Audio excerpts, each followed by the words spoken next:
Welcome back to Man Down Sports. As you can see from the thumbnail, Steve Kerr, Draymond Green, Golden State Warriors is a topic of discussion, but we got other things on the docket as well. It was going to be for a show. This is the last time I'm going to talk about the Golden State Warriors and you know, as it pertains to Draymond Green. I hope this is the last time I'm going to talk about it, but I just wanted to get this one last thing out there because I thought it was interesting what Steve Kerr said when he was on a podium a couple of days ago. And I think that was kind of like the final blow, man, as far as the support that Draymond has seemed got every time he had an incident, you know, and it wasn't just Golden State Warriors and Steve Kerr and his teammates. It was also, you know, former players like Gilbert Arenas, Kenyon Martin, you know, guys like that, Paul Pierce, Kevin Garnett. And it's less and less people supporting him in that same way as they used to. Where they would in the beginning they would always find an excuse why what Draymond Green was okay, what Draymond Green did was okay, like with the Gobert situation. They would say Gobert touched Klay Thompson first, so he was justified in choking him out and dragging him across the floor. With the Jordan Poole punch, they would say, well, Jordan Poole said something to him, and Jordan Poole pushed him first. And we heard from people close to the Warriors situation that Jordan Poole deserved it because he was cocky. And they explained that away.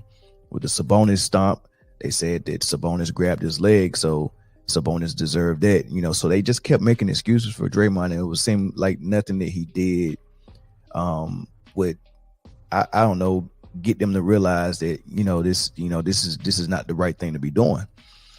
And I don't think his support is there anymore. And, and his enablers are not loud as they were before. They're still enablers, though. They're just not as loud. I think Golden State Warriors are still enabling him because they should have suspended him before the league did. They should have condemned this loud as they were supporting him before. And I think they should really drive the point home, with this thing being an indefinite suspension and all this stuff. They shouldn't be using language like we need him. We can't win without him. We're not a championship team without him. He means so much. I mean, I get you don't want to give him the kiss of death, so to speak. You don't want to say, all right, man, we done with this dude. You don't want to say that publicly. This is somebody you consider a friend or a brother or, somebody that you're close to. And you probably, what really is, I think they think Draymond Green might be a little bit more fragile than what he's leading on. And I think that they think certain things that they might say might crush him, which is the reason why I think when they suspended him, and you hear Joe Dumars on Stephen A. Smith's First Take show explaining why they use the term indefinite instead of giving a game amount, and why they won't be transparent about what his steps moving forward is as far as counseling or whatever they said he was working with the Warriors to do to get back on the court, why they won't make that public, or why just why they won't say certain things. It seems like they're taking his feelings into account and trying not to embarrass him, which is good. But for him and for everything he's done, that's just something that he might read. He might read that wrong, and he might see that, hey, they still support me, and it might seem like the Warriors are saying, look, if it wasn't for the NBA suspending you, we wouldn't have done anything either. We support you 100%. So that might be how he take it. So we're gonna get into what Steve Kerr said on the podium. Before we get started, make sure you hit that subscribe button and hit the thumbs up as well. Like this video, share it as well, and leave a comment, man, so we can hear exactly what you think about everything that we're pointing out. And this episode is also sponsored by Underdog Fantasy. Underdog Fantasy is the best place to play fantasy sports. I want to tell you about the easiest way to get in on some NBA action with Underdog Fantasy and their pick'em game. Just find your favorite player, or any player for that matter, pick higher or lower on that player's stats, and you can win up to 20 times your money in one night. Pick between 2 or 5 players to fill your pick'em entry. Get every pick right, and you can net yourself some serious cash. Use the promo code ManDownSports, and you can get your deposit doubled up to $100. You got to check on the map to make sure your state is eligible to play Underdog Fantasy, But as soon as you do, and if your state is, go ahead and download Underdogs Fantasy's app. Use the promo code Man Down Sports, and you can, like I said, you can get that $100 match on your first deposit. And I would want to thank Underdog Fantasy for sponsoring Man Down Sports. All right, let's hear what Steve Kerr had to say. Someone who I believe in, someone who I have known for a decade, who I love for his loyalty, his commitment, his passion, his love for his teammates, his friends, his family. We're trying to help that guy because the one who, grabbed Rudy and choked Rudy, the one who took a wild flail at Yusuf, the one who punched Jordan last year. That's the guy who has to change. So he's trying to put some accountability on him. The guy who hit Yusuf, the guy who choked Gobert, the guy who punched Jordan last year. That's the guy that needs to change. He's trying to put some accountability on him, and he's right. He does need to change because what are all these things telling us about Draymond Green and his feelings? I've always told you from the beginning, you can go back to all my Warriors videos and all my Draymond Green videos. I've always been talking about when he feels he's pushed in the corner, this is how he acts out. Anytime the stakes are raised very high and their backs are against the wall, this is his go-to move to act out. When they was losing the series in Boston in the finals 2 years ago, what Draymond Green offered to the team wasn't more a great basketball play. I'm not giving you more points, rebounds, and assists. I'm going to give you more hard fouls, more flagrant fouls, more unsportsmanlike conduct on the floor. I'm going to lash out. And he wasn't even just lashing out on the floor. He was lashing out off the floor where he was going on his podcast and insulting I forget the Celtic great last name Maxwell. I can't remember his first name. It might be Cedric Maxwell, but he's a radio host. I think he calls Boston games, and he insulted him because he had a comment about how Draymond was playing and saying, the way he's playing, it wouldn't have flied in the 70s, 80s when we were playing. And Draymond had, oh man, F you, and you're not even the guy that, I would have knocked you out. He's just saying crazy stuff, right? And I'm like, man, this is a legend.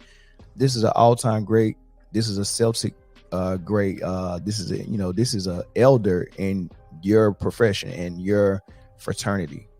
Usually when they give constructive criticism and they give their analysis on things, they're coming from a professional standpoint or someone who laid the groundwork for these guys that are playing now. You got to respect it. That's one thing I like about LeBron. People say and throw so many darts at LeBron.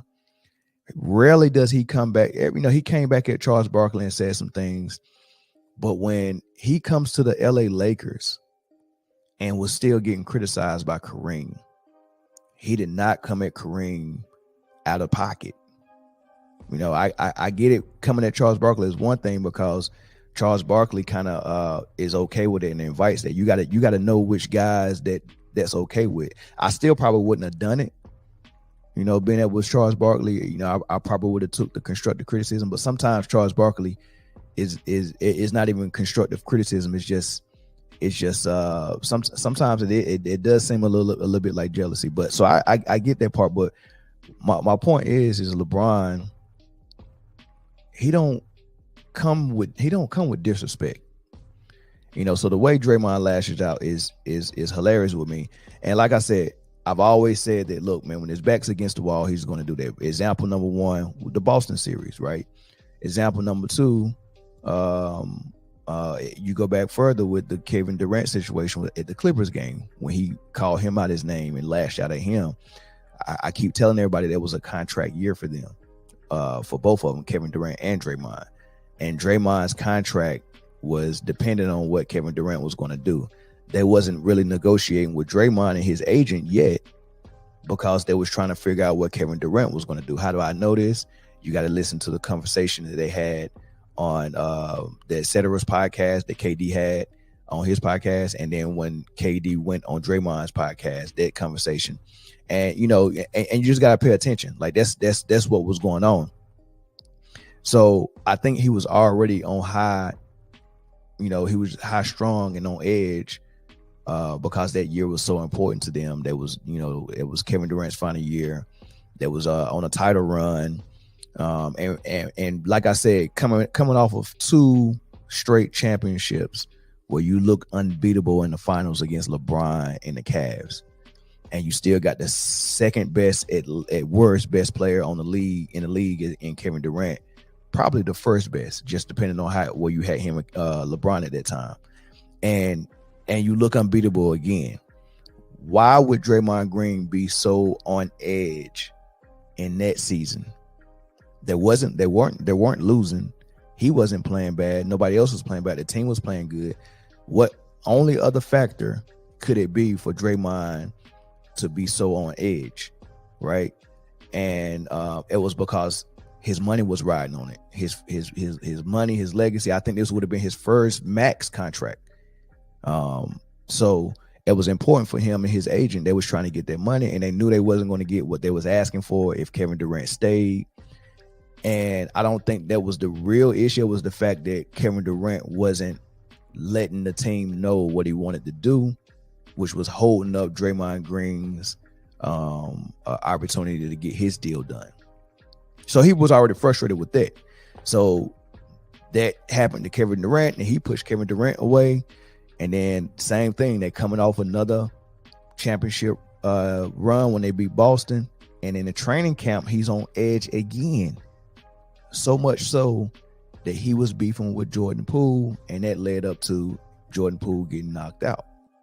What was going on that year? Well, he already had a reputation. He already had a max contract on his belt. He's already been an all-star defensive player of the year. He's already got the reputation of being a great player. His podcast is doing good, right? All of this stuff is going on. So why was he such on edge in training camp? Well, that he was that snappy where he would knock somebody out that was his teammate. It wasn't his contract year, but it was Jordan Poole's contract year, and Jordan Poole knew he was about to get the bag. How do I know they knew they was gonna get the bag? Because at the championship locker room when they was popping champagne, all the players that played great for Golden State, Wiggins, Poole, Gary Payton Jr. I would add Otto Porter Jr. He played great as well, but they just didn't bring him back. But Poole, Wiggins, Gary Payton Jr. all popping champagne with each other. Their own little trio popping champagne with each other. And remember the clip where he looked at each other and said, "You about to get a bag." He said, "No, you about to get a bag." Y'all remember that one? They knew it, and everybody else knew it. Right, so they come into the training camp. Jordan Poole, no, I just outplayed almost everybody except Steph and Wiggins. Like the best 3 players on the team was Steph, Wiggins, and Jordan Poole. What does that say for Draymond Green and Klay Thompson? That say, hey, look, man, y'all got y'all contracts coming up, but these kids about to get the bag, and they did. Wiggins got paid. They let Gary Payton Jr. go. Because they didn't want to pay him. They let him go to Portland, but they paid Jordan Poole. So Poole gets paid, Wiggins gets paid, and now the writing is on the wall. And this is the words coming out of Draymond Green's mouth on his podcast. He said the writing's on the wall. I don't know what my future looks like, but the writing is on the wall. Klay and Draymond look like they might be out, right? So they're on edge. And then what made it worse is Jordan Poole was actually bragging about it, according to some people that's close to Draymond Green. And by that, I mean Colin Cowherd. Cowherd went on his show several times saying, Jordan Poole deserved this. Give Draymond the money. He deserves it. He's an enforcer. Every nightclub needs a bouncer. And, those are his words. Jordan Poole's cocky. He deserved this. He bragged about his contract. This is coming out of Cowherd's mouth, who's a business partner with Draymond, who's always was a Draymond apologetic, especially after they became business partners. So he's the mouthpiece of Draymond. He keeps saying someone close to Steve Kerr told him this information. I'm trying to figure out who that is. Is that somebody on the coaching staff, or is it the person that you got a business contract with? Is Draymond Green feeding you this negativity about Jordan Poole, right? So that was my thought. But I want you to take all those instances in account when you're thinking about him lashing out and doing these things that he's doing, this unsportsmanlike stuff, and think about the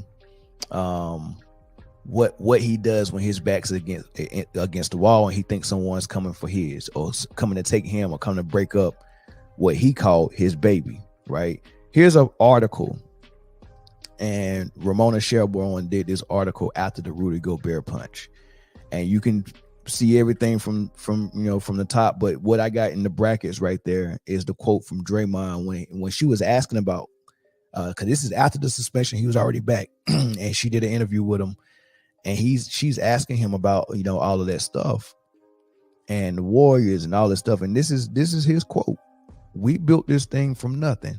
We who? Him, Clay, Steph, Steve Kerr, Bob Myers." I think that's probably the only people he would include. He wouldn't include Iguodala in there. He wouldn't include David West. He wouldn't include Sean Livingston or Kevin Durant or Leandro Barbosa, or definitely not none of the new guys who just won the championship with him, like Jordan Poole, Wiggins, and all this. So all those guys are expendable in their mind. The only thing that's important to Golden State is those three guys on the floor and those two guys in the front office, right? We built this thing from nothing. It's our baby. Smooth words, right? Really important words to think about. Look how much he thinks about this thing. It's his baby. Anytime somebody say this is my baby, this near and dear to their heart, right? You don't just let your baby go. Green continued. You fight. That's an interesting word. You fight to keep that thing going as long as you can. One of the main ingredients in keeping that is respect. The moment you lose respect, the fight is over. That's real interesting choice of words. My baby, you fight to keep it and all this stuff, right? Anybody who comes to threaten his baby, and what are ways you can threaten that baby, right? Now, he was talking in terms of Rudy Gobert and what happened on the court. He said that Rudy Gobert grabbed Clay to break up a fight, but the way he's saying it is, we can't lose respect.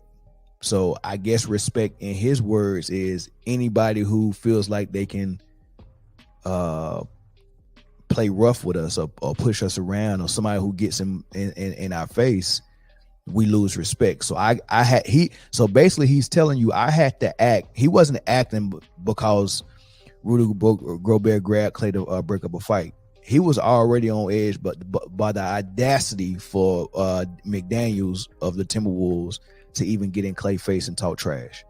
The audacity of you to do that, we all already want to do something to you, because now if y'all stop respecting us, you lose that fear factor. Kind of like when Mike Tyson was winning fights before he even stepped in the ring, because the fear was there. The fear of Mike Tyson was there. They say most of his fights was won before the bell even rung. Right. So, but once Buster Douglas knocked him out, that fear kind of left, maybe even the respect. Once someone like Mike Tyson loses that fear factor and people start to believe they can beat you, you stop beating them mentally before the whistle blows. Right. So I think that Draymond might be speaking of, if we lose that respect, it's over. So I got to fight to keep that respect. So he's really honestly being transparent about what was going through his mind when he choked Rudy Gobert. What he said on the podium as far as he touched my teammate and I thought he was in danger is a lie. This was about regaining or maintaining the respect and the fear that you felt like the Warriors had in that title runs, right? Because he just admitted it right there, right? He just admitted it. And then he said, it's our baby. We built it from nothing, and you just don't let that go easy. So he's letting you know he feel like it's slipping away. This Golden State Warriors thing is slipping away. My baby is slipping away. And every time he feel like it's slipping away, he starts to act like this. And I just gave you the examples of when he thought it was slipping away. He thought it was slipping away when they was about to choose Kevin Durant over him. And that's why he had to let him know we won without you. We don't need you. Because he really feels like this is our baby. This is me, Steph, and Clay's baby. We just inviting y'all in. This is our thing. Y'all didn't help us build this. Off one championship. He told Kevin Durant that off one championship. We don't need you. We won without you. This is our baby. Right? Kevin Durant got them 2 more, almost a third. But nah, this is our baby. I'm more important. The core 3 is more important than anything. And since I'm part of the core 3, I'm more important than anybody. It ain't matter who came to the team. He would have told LeBron that. Right? So this is our baby. Right? Jordan Poole, another person who came to threaten it. If you choose and give Jordan Poole that contract, and then you move forward with the new youngsters, we let that thing slip away. Our baby is slipping away. So he was violent toward Jordan Poole. That in this season, them not playing well, them going through last season looking like crap, and not being able to get to their goal, and then it looked like the same thing again this season. And now he feels it slipping away again. Our baby is slipping away, and you don't let that slip away easily. You fight for it, and this is what he's doing. He's fighting for it. He's fighting to keep something that's his baby. He's honestly telling you exactly what is going on in his mind. This is what it is. When his back's against the wall and he thinks someone's coming to take his baby, he fights for it. The next thing I wanted to get into, man. So this is interesting, the Joel Embiid conversation. Man, so Joel Embiid, MVP. He's defending his MVP trophy this season, and he's playing lights out again without James Harden. Very interesting. I think that's a good thing to kind of mention. I think it's interesting how well he's playing, man. You know, Nick Nurse is there. He got him playing a little bit different. You know, so I think when he faces the Boston and that type of defense they put on him in the playoffs, I think he might be able to overcome it this year. We'll see if you face him, right. But JJ Redick was talking to Tim Legler. I like hearing Tim Legler talk, and Tim Legler is rubbing off on JJ Redick a little bit because JJ Redick last year was on some different stuff, man. But Tim Legler, he's the most honest analyst out there, man. And there's no nonsense with him, and he's smart, right? And he's a basketball guy. He's not a numbers analytics guy. He's a basketball guy, which I like. JJ Redick is a numbers analytic guy, which is interesting on this Joel Embiid thing. I'm gonna play for you what JJ Redick said about Joel Embiid and how his year is even looking better this year than what it was last year when he won MVP. Before I get started, make sure you like and subscribe to the channel. Hit that thumbs up for sure. Leave a comment. Let us know what you think on this topic. Right. Joel Embiid is having arguably his best season of his career this year, coming off an MVP, coming off multiple top 2s in the MVP race. And you think about, I brought this up on Friday when I was doing some studio stuff for ESPN.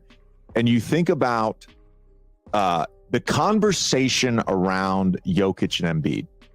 So much of this conversation was around advanced stats and how Jokic had this massive advantage in advanced stats. And a lot of voters and a lot of people that cover the NBA talk about this. You know, we are starting to normalize some of these stats in our regular conversations around the NBA.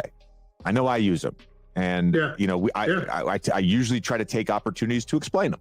Right? Yeah, they're important. Yeah. The margin now for Joel Embiid and Jokic or any other player, really, because there's a bunch of guys, and there's really 4 guys that have really stood out in a lot of these advanced stats, specifically the offensive stats. The margin is just so slim now, and Embiid actually right now has the highest player efficiency rating in NBA history. He just overtook Jokic. Jokic had those 2 off-shooting nights. Joel Embiid is averaging a career high. He's on pace to win his 3rd straight scoring title. He's averaging a career high in assists. And you think about some of the advantages in these conversations around Jokic, like, well, Jokic is the hub of the offense. Well, guess what? Joel Embiid has now become the hub of the offense. With no James Harden. He is the hub of the offense. He is the playmaker. I want to run through these real quick. It is fascinating because I looked at all this stuff. Oh, by the way, one thing before I get to the advanced stats. He's also one of the smartest players ever. And I mean that. I'm serious. The ability to draw fouls is such a skill. And we can show the clips on Twitter all we want. We complain all we want. This is what makes guys so hard to guard now. You don't realize how much tape that a James Harden watched in his career, or how much tape of Joel Embiid watched in his career, how much tape a guy like Anthony Edwards is watching right now. Okay, when I make this move, where is the defender's hands? They know where the hands are at all times. He's averaging a career high in free throw attempts, and he's shooting a career high 87.5%. Hey, and real quick, I just want to, before you finish up, I want to just tag that point, because here's something else people need to understand. Yeah. The impact that a player has when he draws that many fouls and he puts teams in foul trouble basically by himself, gets his team into the bonus. You know what that means for Tyrese Maxey? One of the quickest guys in the league. You can't touch him now, because you're in the bonus early in quarters because of what Joel Embiid just did single-handedly. So the impact permeates other players on the roster with your ability to put your team in the penalty that quickly. It makes guys like Maxey, who are so lightning fast on the perimeter, basically unguardable at times, because you got 6 minutes left to play in this quarter, and any contact means 2 free throws. So I just wanted to point that out, because sometimes people just think it's all about Embiid's free throw attempts. That permeates the entire roster. And what JJ Redick and Tim Leonard was bringing up is important, because, getting to the foul line and, like when you had Shaq, even though Shaq would get fouled and get to the free throw line, was only shooting 48%. The fact, what that did when Shaq went down, went in the low post and got the ball, and he's putting 2 fouls on one of their, best centers on the floor. Like let's say the Sacramento series, you go down low and you give Divock 2 fouls early.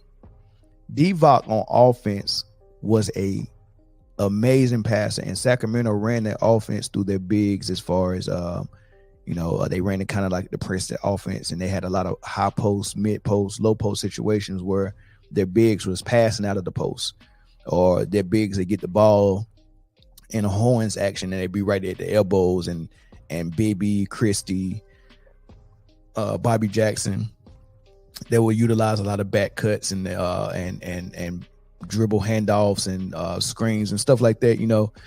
That was doing that type of stuff, and Chris Webber and Divock was passing that ball like somebody like Jokic is doing now, right? And the reason why it's important, what I'm saying with how Shaq kind of neutralized them, is because once Divock get those 2 fouls and go to the bench, now you have to slide Chris Webber over to guard Shaq. And now he's in danger of getting 2 quick fouls, which this happened a lot of times in those playoff series. You would get 2 on Divock, he'll go to the bench, and there's one less person to run your offense through the way Sacramento wanted to. But now Chris Webber has to guard Shaq and either let Shaq score or he get in foul trouble, right? So once that happens, 2 quick foul on Divock, maybe a foul on Webber, then you might come in with Scott Pollard. He might get a foul or 2 as well. And next thing you know, you're in the bonus. Once you get in the bonus, you got Ron Harper, Glenn Rice 1 year, Rick Fox, Robert Horry, Kobe, Brian Shaw, Derek Fisher. You got all these great free throw shooters. Now you can't put your hands on them like you want to, because if you do, every time you go into the free throw line. That's real important, and that's what they're describing what Joel and Embiid is doing. He's like, look, man, he getting these people in foul trouble. Not only is he getting them in foul trouble, he's not Shaq shooting 48%. He's making you pay. He's shooting 87%. He's shooting like a guard from the free throw line, shooting 87%. So not only is he getting you in foul trouble, he's also getting to the line and knocking them down and making you pay. And then if you don't foul him, he's a bucket. He's averaging 34 points a game, almost 35, right? So he's killing you that way as well. So that's one great way that he's killing. But the other thing that they're talking about, he was like, what separated Jokic from Embiid in a lot of people's mind last year and in previous years is the analytics, the advanced stats, and those metrics that like real basketball people that just like basketball really don't look into. But the analytics nerds and the stat junkies, they look into it. And Jokic, the way he ran his offense, the way they run their offense in Denver, Jokic was the offensive system. Like the passing go through him. Not only is he a great scorer and a great post player, he's also a great passer, and the passing goes through him as if he's the point guard. So that gets him the 7 to 8, sometimes 9 assists averaging in the season. And like, it's kind of hard to ignore that when you're an analytic nerd, because you start going into all these advanced stats and you're like, oh man, PER and all this stuff, and just looking real deep, which is not that necessary to look that deep, but they looking real deep to find something to separate a guy who is a darling of the stat nerds from the guy who just gets it done and win ball games and scores and plays defense, right? So now that Nick Nurse is over there in Philly, he got Joel playing a little bit different. He's got that offense a little bit different. Maxey is unlocked, but Maxey is not a guy who needs to dominate the ball like James Harden did. So now what does that do? You unlock and you kind of use Joel Embiid in the way Doc would never use him. Doc is old school. He like his big man to block shots, rebounds, play defense, and score unrelentlessly in the post, right? But Nick Nurse is using them a little bit different, and now his assist numbers are up. The highest he's ever averaged was 4 assists. That's normal. That's typical for a person who gets double teamed. It's easy for your best player to get 4 assists because he's getting double teamed every time he touches the ball almost. And all you got to do is make the pass out. If the pass leads to a shot, great. But most of the time, the pass leads to the first recipient of the pass making an extra pass, and he gets the assist. So sometimes you don't get those numbers. You don't understand how important it is for a player that can draw a double team that generates offense. As soon as I get the ball to double come, I make the pass. It might not be the pass that leads to the shot, but it leads to the pass that leads to a shot. So and that's what Shaq did, Kobe, Michael Jordan. Like, these people will concentrate on scoring, and their second concentrating was defense. Right? It's a different mindset. My first concentration is scoring. My second concentration is defense. Or it might have been vice versa. We get it mixed up.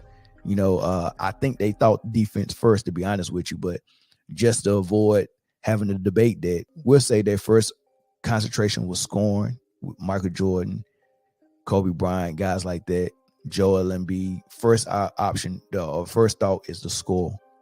You can't stop me from scoring. My second thing is I need to stop my man for sure. And for a big man like Joel Embiid, I need to be able to help on defense and block shots at the rim as well. Joel Embiid does that on pace with a defensive player of the year candidate. Right. So not only you valuable on defense, you're valuable on offense, right? So I say all that to say this.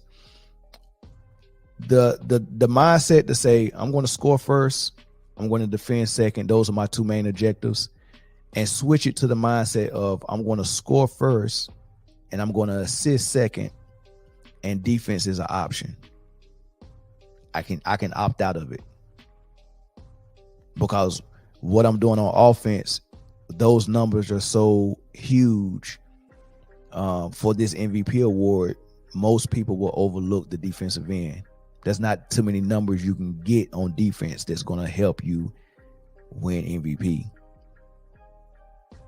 Defense is I mean, you get blocks and steals, but the person who averaged 3 steals a game, like Marcus Smart or Drew Holiday, they're not in the MVP candidate.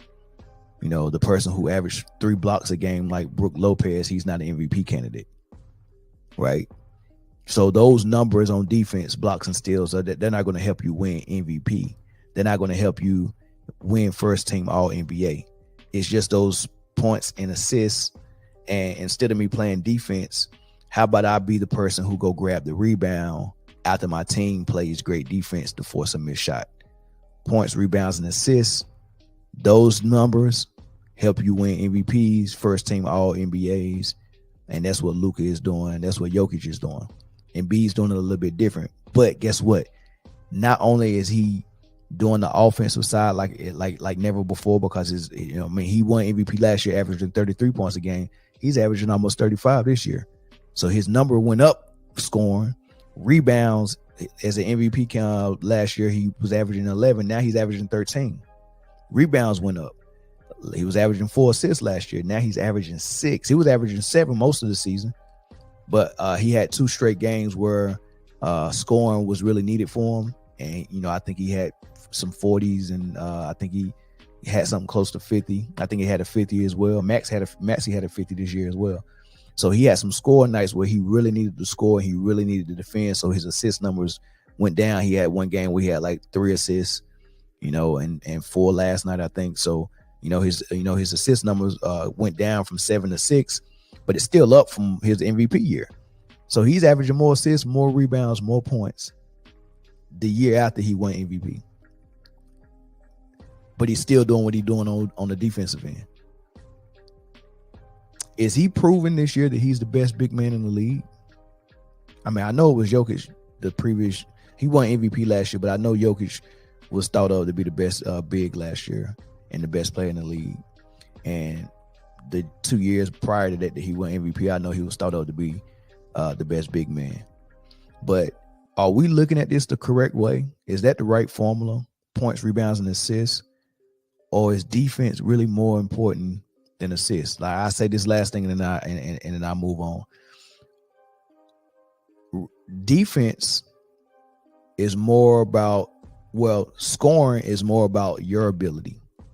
What you can get in the gym and practice and all that stuff, that's on you. I shoot 87% from the free throw line. I'm unstoppable in the post. I can dribble. I can do all the stuff. That's more about you. When you score, that's more about you. When you defend, that's more about you. Can't nobody help me defend. Either the man that has the ball in front of me, either I can stop him or I can't. Right? And then if I come over and help you and I block the shot at the rim, that's more about me and my ability. Assists is the only stat, and same thing, free throws is more about you as well. But that's scoring. Assist is the only stat that is collaborative. It's 50% on my ability to make a pass, and it's 50% on my teammates' ability to make a shot.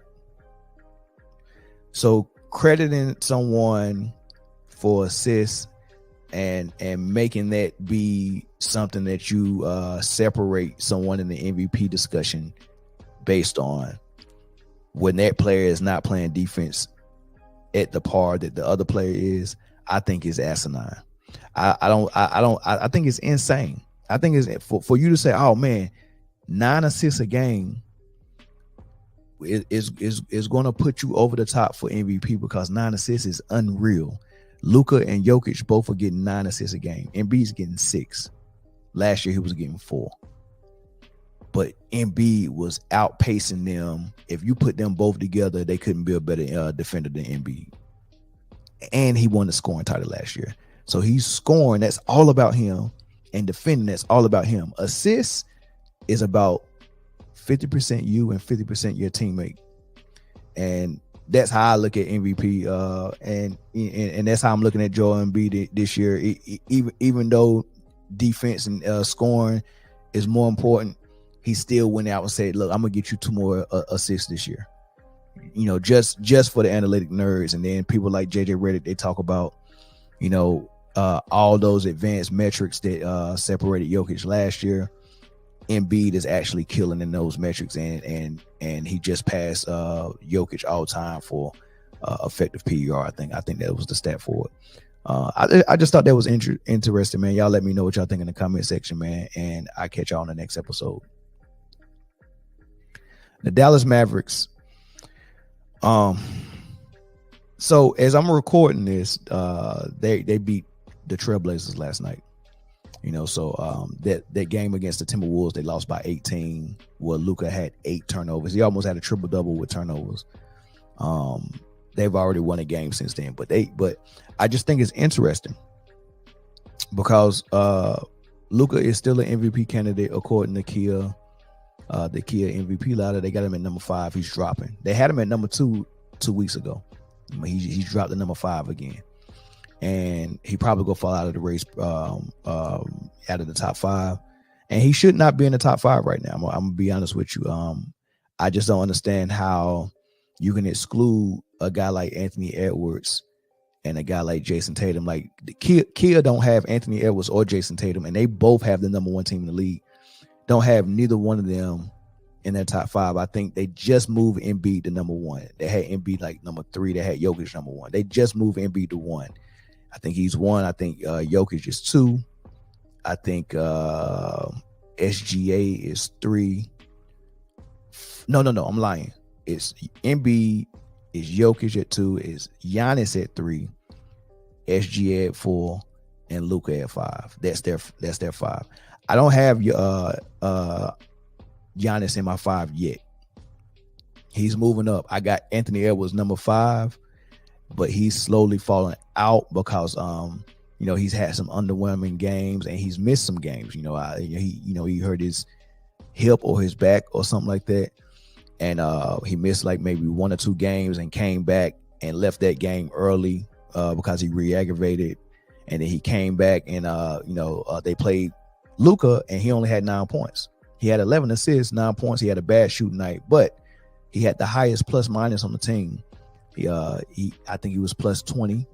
So when he was on the floor, he was making things happen because he plays defense. So when you have value on offense and defense, when you have a bad scoring night, your team can still win the game because you're still valuable. I can still affect the game on the defensive end, and then I just lock into something else I can do, like assists.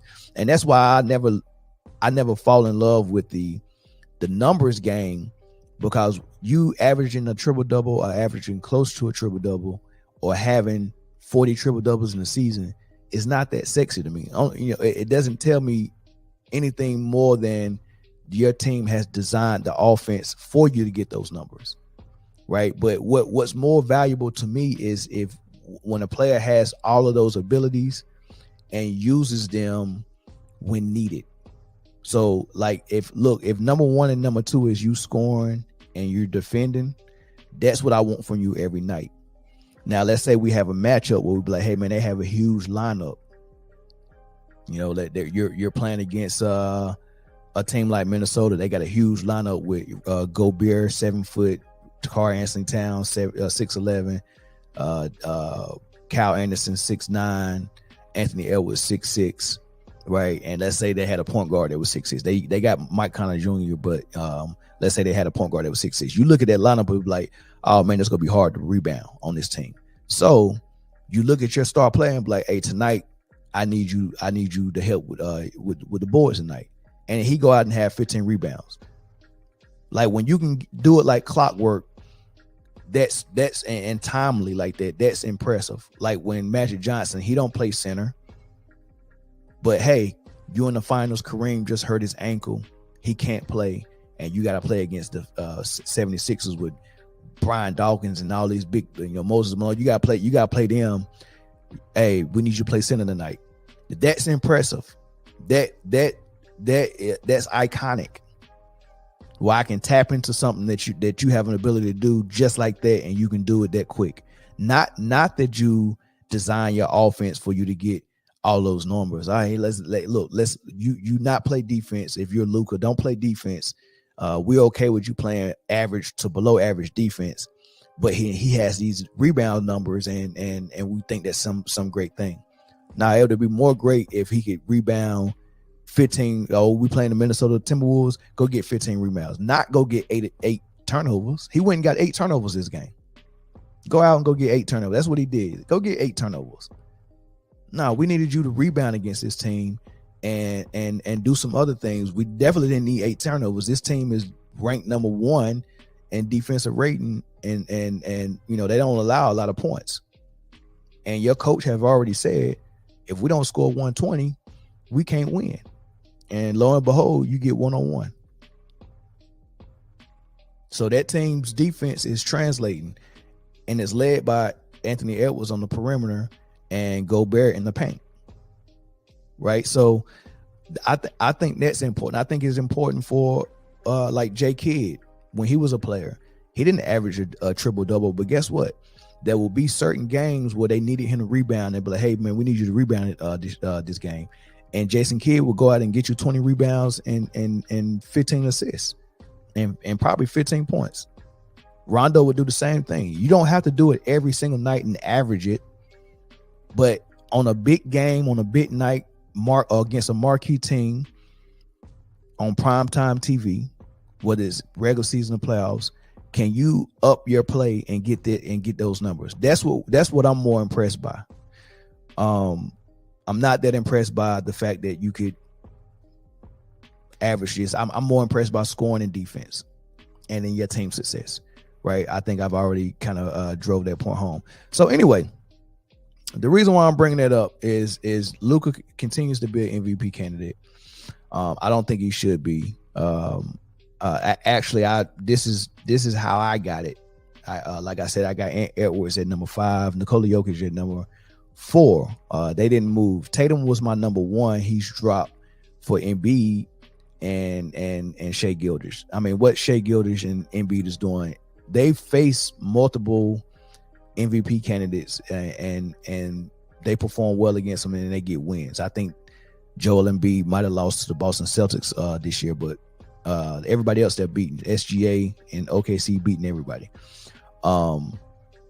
Jokic is I mean, he has the possibility of dropping out. They're dropping some games. They lost again last night to OKC, to SGA. They're dropping games. When Jamal Murray is out, Jokic don't look good. He's had a 10 turnover game against the Memphis Grizzlies. Like, you know, he had 2 nights where he had some of the worst shooting. I think he was like 8 for 22 one night and 9 for 25 the other night. I mean, it was just horrible games, right? And you know, so that doesn't look good as far as optics. But when you look at the numbers, you can always come up with like a good storyline for these numbers. I mean, he's still averaging close to a triple double. So, but his team is not the top team in the league. The top teams in the league is Boston. They've got 20 wins. The first team to 20 wins. They're 20-5. They're 14. They're undefeated at home, 14-0 at home, right?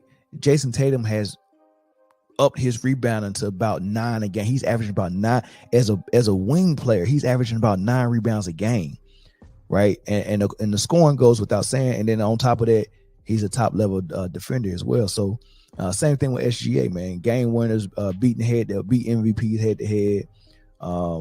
Right now they're sitting at number 2 in the West, right, with a 16-8 record, and he's a lockdown defender as well. Same thing with Embiid. All of my top 3 and 4 out of my top 5 are lockdown defenders.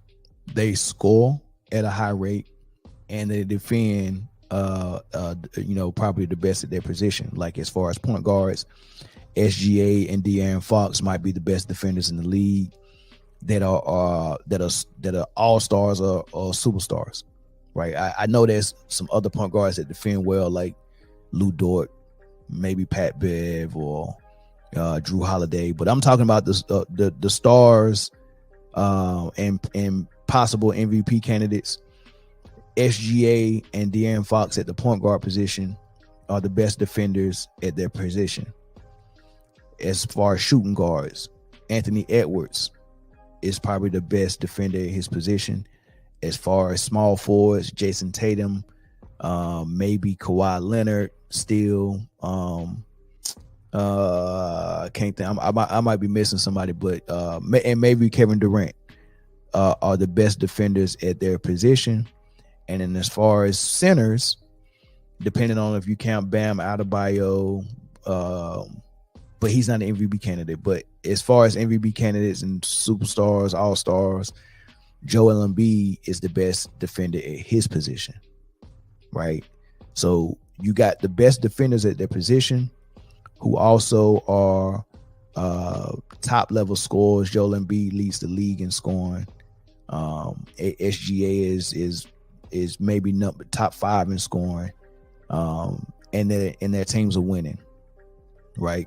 Philly number 3 in the East, SGA number 2 in the West, with OKC, and Boston number 1 in the league, and Minnesota number 2 in the league, number 1 in the West, right? So that's how I look at it.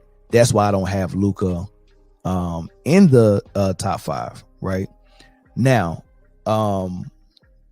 Gilbert Arenas, Rashad McCants, on Gil's Arena, they had interesting dialogue about this MVP discussion. I'm going to play it in its entirety, and then I'm going to play it back and pause it and address certain things because they had a lot of points they made in here. Luka in his last 5 games is becoming a girl dad. 35 points per game, 12.4 assists. And the thing, like I said, the knock used to be his defense. Obviously, still, he's not an elite defender, but he's trying. There seems to be a lot more effort, energy, activity. What? You know what? I'll pause it now because I don't want y'all to have to listen because it's kind of long. I don't want y'all to listen to it twice. Listen to how they set this up. Luka, I don't even know why you even bring this up. They can say the last 3 or 4 games, but they said ever since he had his daughter, ever since he's become a girl dad, he's on a tear. He's averaging 34 and 12 assists, right? You're a point guard, and you're the only person who distribute the ball, especially since Kyrie Irving is out. So 12 assists sounds about right. But that's not what his average is for the season. I think he's averaging 32 points for the season and 8 rebounds and 9 assists, which Joel Embiid is averaging 34 points, 12 rebounds, 6 assists. So as a point guard, you're getting 9 assists. As a center who doesn't play any point guard, who don't even really bring the ball, he don't even handle the ball as much as you, is getting 6 assists, right? So you're getting 9, he's getting 6. He's getting 34 points, you're getting 32. He's getting 12 rebounds, you're getting 8. All right, your team is already lost 9 games. You're 4th in the West. His team is 3rd in the East or 2nd in the East. Listen to the setup. We know he don't play defense, but he's trying, he's putting in effort. Does that sound like an MVP candidate for defense to be half of basketball? Defense is 50% of basketball. Offense is 50% of basketball. You telling me he's not elite defender, but he's trying. Does that sound like an MVP candidate? So, listen, if his team if he can get into the top 4, he's MVP. And that's what I was going to ask you. So all NBA last season, numbers are similar to what they were before. Differences, Mavs were 11th last year, 3rd now in the West, 15 and 8. So Gil, you saying that if they finish top 4 in the West, that MVP is his? No, I mean, the last few MVPs has been Euros, but the team wasn't that good in the sense of Jokic, when he won 1, his team was 6th. Right? So, and this is why you don't lower the bar for MVP. You keep the bar as high as possible, and the person that gets closest to that bar should get more consideration for MVP. Of course, there's exceptions to every rule. So if you make a rule on what MVP criteria should be, there's always exceptions. And I think the exception to history being made, just like with football, we know everyone knows the MVP is a quarterback driven award. It's hard if you're looking at stats and numbers. It's hard to get more stats and numbers at the quarterback. A quarterback is throwing to 3 different receivers who might be great to get numbers yards wise and touchdown wise. And if you're a quarterback like Cam Newton or Lamar Jackson who might use your legs, oh man, and you can also run it and get yards and touchdowns as well. It's gonna be hard to beat those numbers if you're a receiver or a running back. Even when you was Randy Moss, who set a record receiving touchdowns with the Patriots, you might have that record in receiving touchdowns. But guess what? Tom Brady got to throw to 3, 4, 5 different more receivers, including running backs. So his touchdowns are always going to be more than what yours are. And if he's throwing to you and you break a record, it's very likely he's close to a record or breaking a record as well, which is what happened with Tom Brady. And of course, the MVP is going to be the quarterback. So we know the MVP is a quarterback award, but there are exceptions when another position could win it. And it's when that player breaks records. I think the last running back who won MVP broke a record.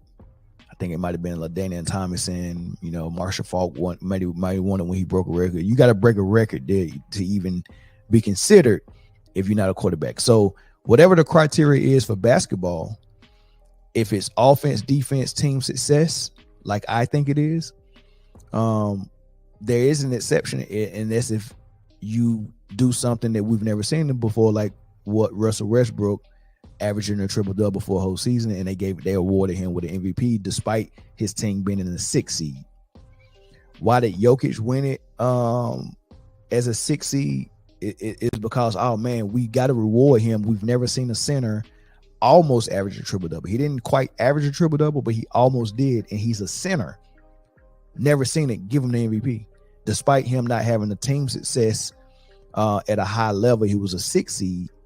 They just explained that away by saying, well, he lost Jamal Murray and Porter. So team success is not important for this season because he didn't have his number 2 and number 3. And his defense was atrocious.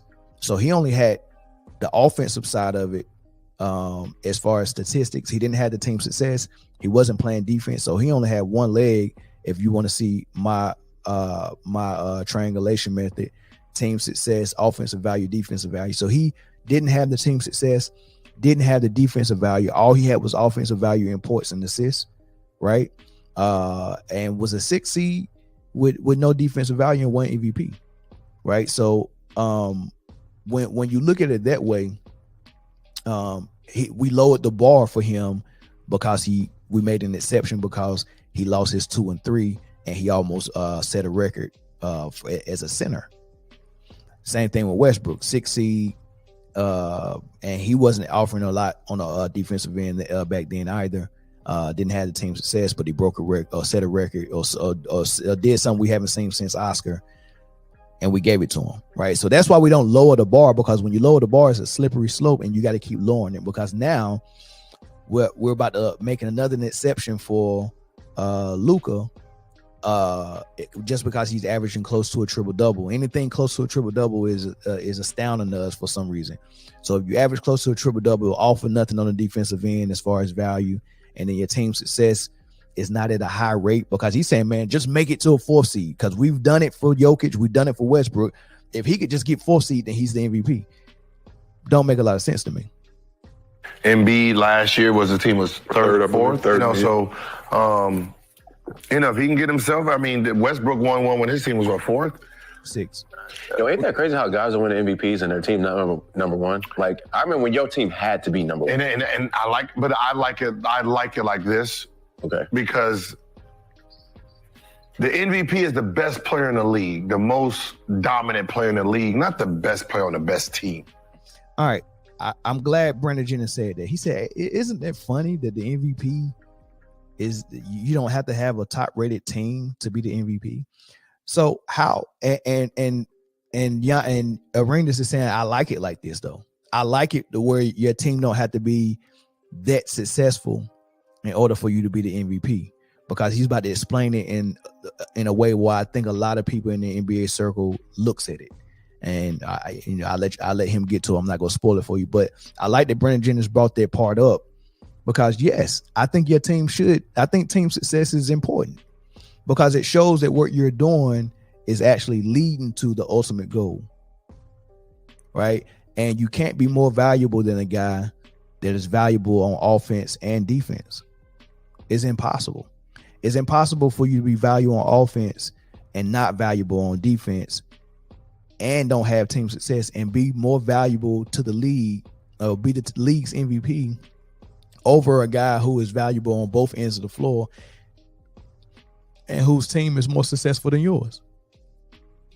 Like, they don't make sense to me, right? When you break it down like this, it doesn't make sense. But when you break it down and be like, oh man, the way Gilbert is about to break it down, it's very confusing, and it's very confusing, and there's no standard. it can change and that's why the MVP criteria changes every single year.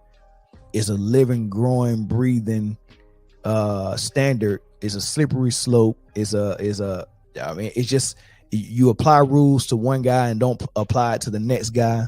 Like it's just very weird. And what Arenas is about to explain is ridiculous to me. But I'll let him explain. The best You player disagree? on the best team. This is conversations that we've had before, but Yeah. How's that? I thought that's how it always was. Most valuable player in the league. So the best player on the best team, he's attacking that notion. So let's put it into practicality. Because the best player on the best team is not always going to be the MVP. But you have to give him consideration and more consideration than the stat guy. The best player on the best team this year is Jason Tatum. All right, let's look at Jason Tatum's number. Like I said, his team is 20-5. He's averaging 27 points a game. Now, is that top 5 in scoring? No, because you got multiple guys averaging 30. Embiid's averaging 34. Luka is averaging 32. SGA is averaging 30. Kevin Durant is averaging 30. De'Aaron Fox might be averaging 29, right? And then you got the guys like Anthony Edwards and Jason Tatum, who both best record in the East, best record in the West. Jason Tatum, the Boston Celtics, has the best record in the league and in the East, and they have the number 2 rated defense in the league.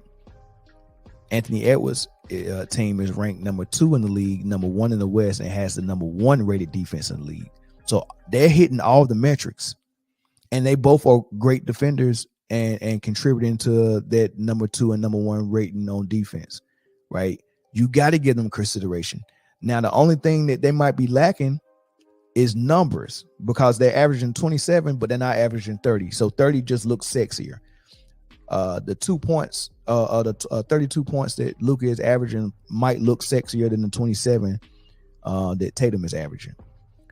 He's getting 9 rebounds. Luka is getting 8 rebounds. They both are getting 8 to 9 rebounds or whatnot. So they're both rebounding at a high clip, but Tatum is rebounding as a defender, right? Like he's a guy that if there's we're playing Anthony Edwards, or we're playing SGA, or we're playing De'Aaron Fox, or we're playing Luka, Tatum would be the guy who would take on this assignment and guard one of those top guys.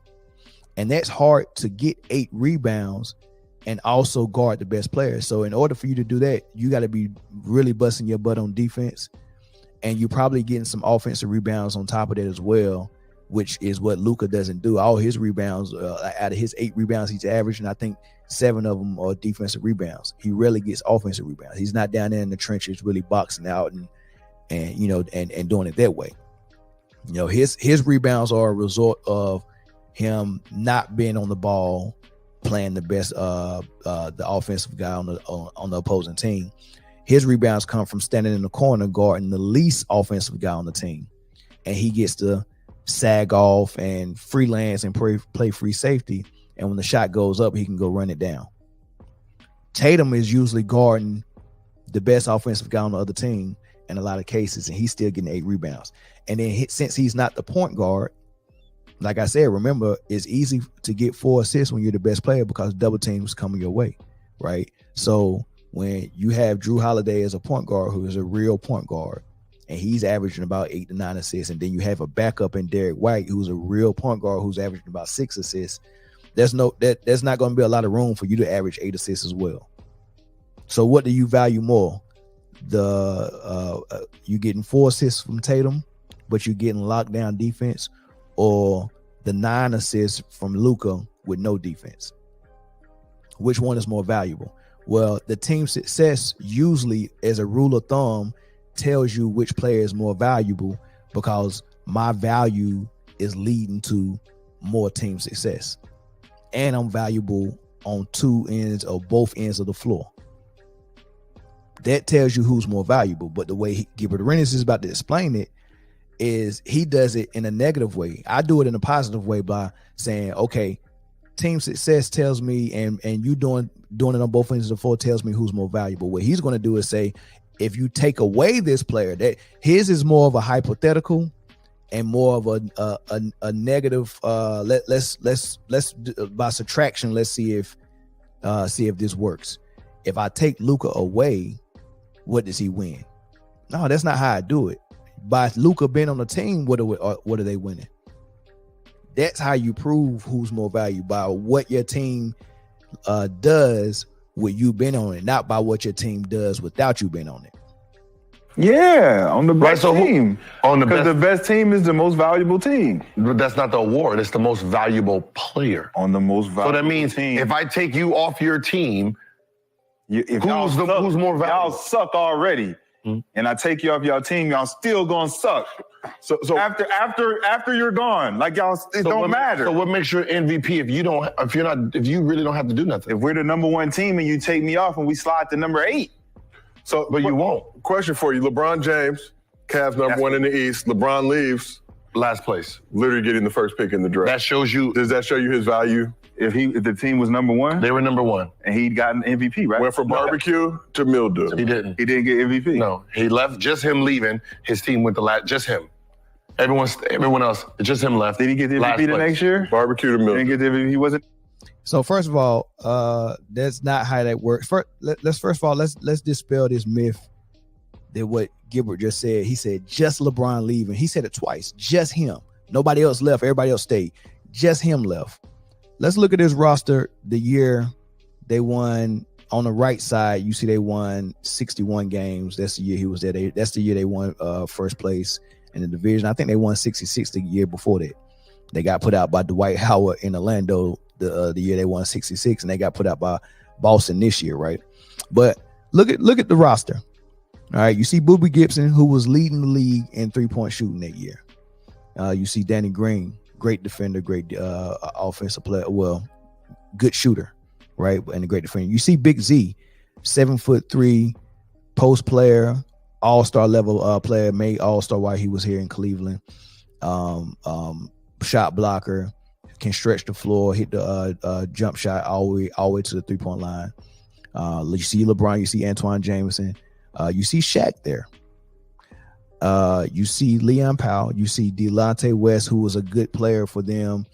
Didn't make any All-Stars, but he was a great player for them and a great third scorer. And you see Mo Williams, who also was an All-Star player with Cleveland, who was the second best player on that team. That's the team that won 66 games. Also look at the top where you see Mike Brown as the head coach and you see Danny Ferry as the GM, right? Let's look at the team to the left. Mike Brown is not the coach. We know how good of a coach Mike Brown is. We know how his system works. We see it working in Golden State when he was there, especially from the defensive end because he was the defensive coach there. And we see it working in Sacramento now. His system works. Mike Brown is a great. We can now conclude that Mike Brown is a great coach because he's proved it. He proved it when he was in Cleveland, but everyone said Mike Brown wasn't good, and LeBron made him, and it was just LeBron's show. But now he's dispelling that rumor. Same thing they said with Ty Lue, but Ty Lue is dispelling that rumor as well. They said LeBron made Ty Lue. Ty Lue's a great coach. Ty Lue's a great coach. Mike Brown's a great coach. LeBron's he's had great coaches before, right? And Eric Spoelstra in Miami is proving he's a great coach. So that narrative that LeBron never had no coach, let's end that now. But Mike Brown was the coach, Danny Ferry was the GM, Shaq was there, Big Z was there, Mo Williams was there, Delonte West was there, Gibson was there. That's 5 guys that was key to their offense. The next season, Mo Williams got traded to the Clippers. So he only played about 25 games with them, with the Cleveland Cavaliers. They got rid of him. They brought in a new coach, not Mike Brown, is a new GM. So the whole front office got fired. Whole new team. LeBron left. Boobie Gibson left. Big Z left. Shaq left. Eventually Mo Williams left. Whole new ball game. Right? So that rumor that LeBron left and the team just fell apart and LeBron was the only person that left is a lie. It wasn't even true when he left Miami. He left Miami's Chris Bosh got benched for the blood clots he kept having in his lungs. Chris Bosh got benched. D Wade couldn't stay on the court. He was his knees was too bad. He was unhealthy. So you really lost Wade and Bosh that year, along with LeBron. And then the coach got fired. Ty Lue got fired. Not Ty Lue. I'm thinking Cleveland. Miami. It was Miami. Now Eric Spoelstra was still there, but Wade and Bosh was gone. You lost Ray Allen. You lost Mike Miller. You lost almost every. It wasn't just LeBron that left. That's my point. But yeah, so it's that LeBron myth that when he leaves the teams fall apart just because he left. I think is a myth because you can see I just showed you. LeBron's not the only person that leaves. But the coaches leave, GMs leave, multiple players leave. Just like when he shows up to a team, it's not just LeBron is showing up. It's LeBron with multiple players and sometimes coaches, new coaches as well, new GMs as well, right? So it's that's just a myth. An MVP. Wasn't MVP? Of course. So we talk about Westbrook the year he won. Thunder were the 6th seed in 2017. Yeah, but that was the first triple double we. But what I'm saying is Westbrook on that. But that's team. what I'm saying. Look what he has to do. Think about the most valuable, right? If you're the best team, that means you have other players that are good too. First of all, every player that is making the playoffs for the most part are going to have teammates that are good. That doesn't go into MVP consideration. Now, could that be an argument based on certain circumstances? Yeah, if I got like a tie, if I got a player who's the number one candidate to win MVP, let's say for instance, if my number one candidate was Jokic and Embiid, and let's say Embiid has the number one record on the East and Jokic team has the number one record on the West, and let's say they averaged the exact same amount of numbers. They both averaged 30, 10, and 8. Both of them. Exact same record. They both number one in the East and the West. They both average the same thing. How do we separate them? Well, if I look at Jokic's team, and let's say Jokic he's done this without Murray because Murray was hurt, so he didn't have his number 2. And plus Michael Porter Jr. was out as well. So let's say he did this without his number 2 and his number 3, but had the exact same record as Embiid, but Embiid had Jason Tatum on his team.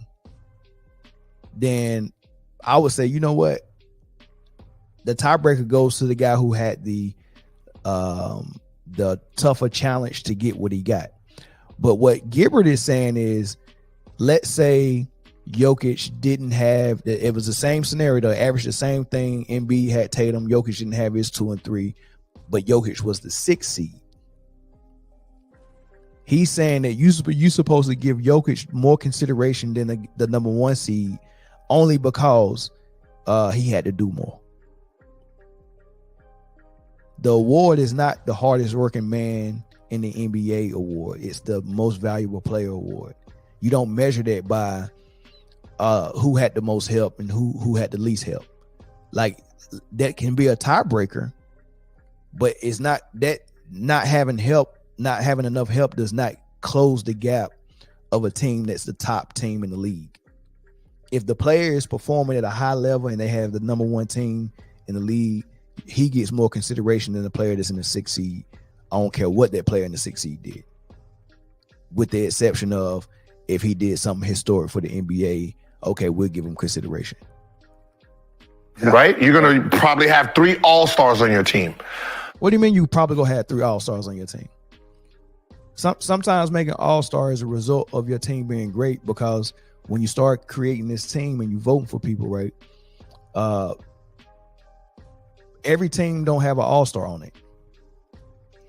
Right? So if you start going to the teams who have people that are performing at the all-star level, and you want to reward a team with multiple all-stars, it's not going to be the team in the 6th seed. So if your team is the number 1 seed and we say, all right, man, somebody got to have 2 all-stars on it, then the you start going from the top. Just like when Detroit had that team, they wasn't stacked, but they had the best record in the league. So they was rewarded with a Rasheed Wallace all-star, a Billups all-star, a Rip Hamilton all-star. They had 3. They might have had 4 with Ben Wallace. I can't remember. And they was trying to get Tayshaun Prince in there as well. That don't mean Tayshaun Prince is just some, just perennial all-star that's gonna make an all-star every year. That'll make an all-star if you gave him his own team. That just means we rewarded this team for being a number 1 seed with multiple all-stars. This year, the Boston Celtics are a number 1 seed. Guess what? When it comes to multiple all-stars, it's going to be Tatum and Brown. Brown's going to make another all-star this year. That's why he got that max contract.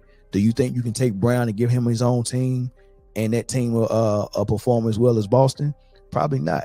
He's not. I don't think he's that level of play. He's not a number 1 in my opinion. Tatum's a number 1. I think Brown is a perfect number 2. And that's fine. Right?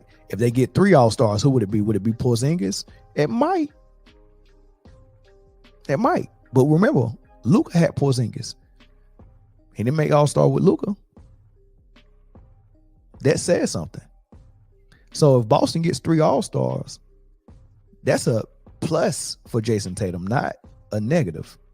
Especially when he used the same player in Porzingis and getting more out of him than what Luka could get out of him in Dallas. Remember that Luka system is a self-serving system. The guy who's averaging a triple-double, he don't have no other all-stars. So that means he has to go 120 miles an hour. That's false. The guy who's averaging a triple-double is what? Luka is close to a triple-double and Jokic is close to a triple-double. Murray is an all-star level player. Gordon almost made all-star last year. He's an all-star level player. You have all-star level players. Just because you're averaging a triple-double doesn't mean, oh man, I'll have no choice. Remember what I was talking about earlier when you can tap into those different areas in basketball, rebounding, assists, points, and all that stuff. The best way to utilize that is at a need to use basis. It's like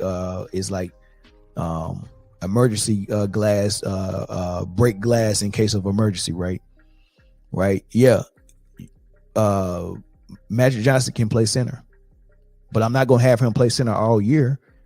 But when Kareem goes down with the ankle injury, all right, Magic, we need you to play center. That's how you tap into that. Magic can also score 40 if he wanted to, but he's the point guard of the team. So guess what? It's not your job to score 40. It's Kareem. It's James Worthy. Those are the guys who I want to score. You set them up.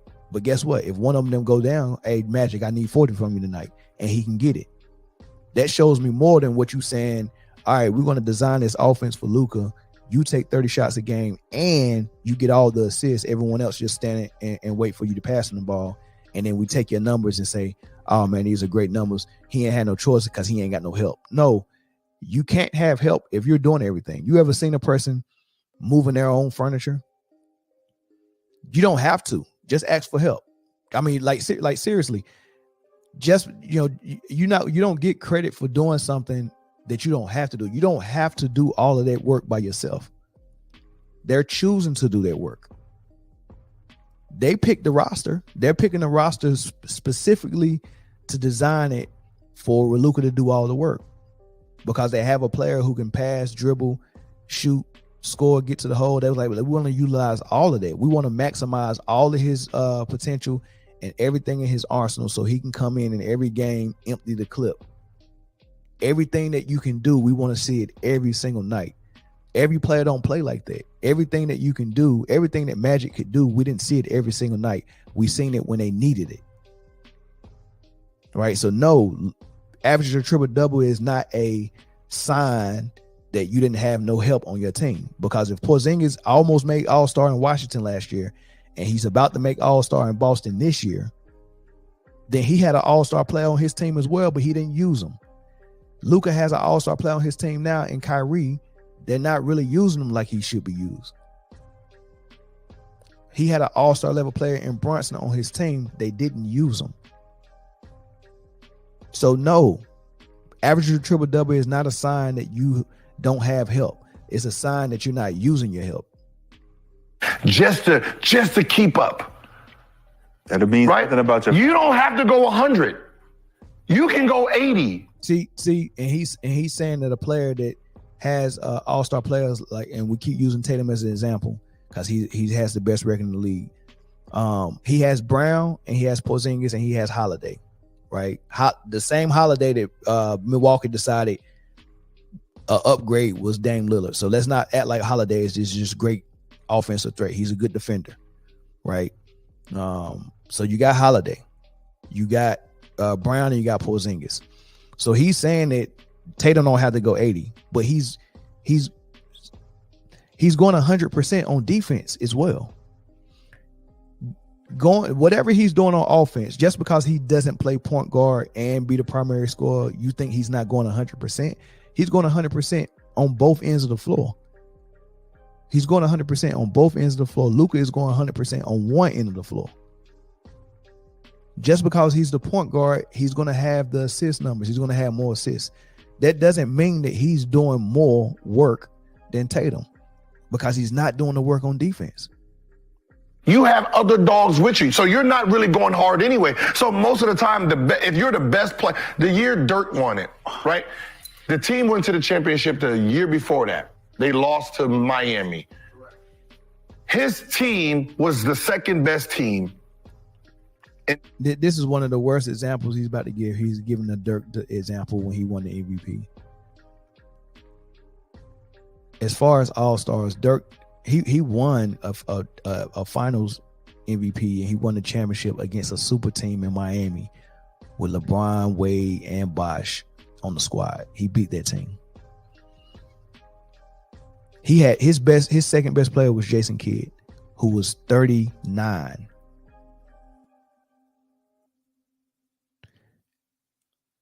Third best player was Jason Terry. Then he had Sean Marion. And then he had Tyson Chandler. What is Gilbert even talking about? What do you mean? Yeah, I think they are all good players, but they're not the type of players that what you're trying to make them out to be like. You know, like he had Bosh and Wade on his team. He had good players that knew how to play basketball. That's valuable, right? He didn't have a team of guys where you was like, oh man, the only reason why Dirk is averaging all his points is because you got another killer on your squad. Name the player that was averaging 25 on that team, because last I checked, D Wade was a 25 to 30 point game per game type player. And a number one, who's been a number one, who was a top 5 player in the league, second best shooting guard in the league behind Kobe, a top 5 shooting guard of all time.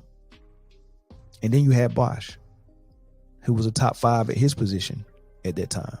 That was Duncan, maybe Garnett, maybe Dirk, maybe Amari, and then maybe Bosh. Or maybe Paul Gasol and Bosh. So he was top 5 at his position. Tyson Chandler wasn't top 5 in his position. At that time, J. Kidd wasn't either. Neither was Sean Marion, neither was Jason Terry. It was just Dirk was the only person who was a top 5 at his position. And he wasn't even top 5 in the league overall. That was Kobe, LeBron, Wade. Who else was playing by that time? Maybe Garnett. Maybe Dirk was top 5. Maybe Dirk was top 5. But this argument he's making is crazy. You mean to tell me because Dirk averaged 24, 25 and somebody else averaged 30, but Dirk team was the best in the league? It was the best in the league because of him, because of his value. In the NBA. So going into the next season, they're number 2, ranked 2, right? That's a bad Shaq and them all got hurt. So who's the best team? Dallas. So them doing what they're supposed to do, and he averages 24? You're not having an MVP year. Why not? Because that's not MVP. Because the number? That's not, yeah. What are you doing? Now you're just inflating the number. Like you got to have a certain amount of number, which is the highest number, compared to being able to play at an MVP level, which is a valuable level for your team. So, which is if he was number 2 the year before, then they came back as number 2 again and they win it. That means that the most valuable player was on that number 2 team. So there you have it, man. People don't have a criteria for MVP, and according to Gilbert Arenas, it's gonna be based on who can give you the most number, and who can get closer to a triple double, because that's the player that's going to give you more numbers.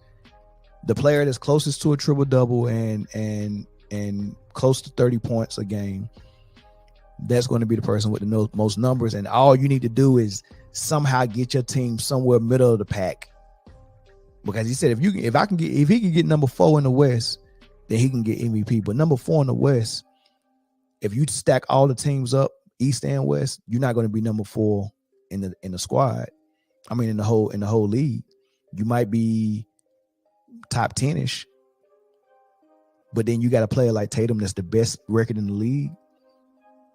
Those numbers that you're getting don't close that gap. And then it always seems like when you're arguing for a guy that's a triple double guy, their argument is always they don't have help. So they're going to pretend like Kyrie Irving is not help. They're going to pretend like Porzingis was never helped. They're going to pretend like Brunson was never helped. Right? So whoever your co-star is, when you average a triple double, because really what triple doubles show me is that you're designed your player to be the end all be all for your offense. And in most cases, that player is exempt from the defensive end. Everyone has to play defense for him, and we hide him. So what you're showing me when you show me a triple double is that you're not utilizing your co-star to the best of their ability, and they always have the same narrative that they don't have enough help. Westbrook didn't have enough help. Harden didn't have enough help. No matter who they brought to him, and LeBron didn't have enough help when he was running that system in Cleveland. But that's my thoughts on the MVP and Luka for that matter. Last thing I say about this: when Luka faced other MVP candidates, he's 0-5 this year. Jokic, SGA, Anthony Edwards, everybody else who is in the MVP discussion, when Luka faced them, he's 0-5. And against playoff teams, he also has a loser record as well, 6-7. So that's something to look out for as this MVP race heats up. But y'all let me know what y'all think in the comment section. I'll catch y'all on the next episode. Peace.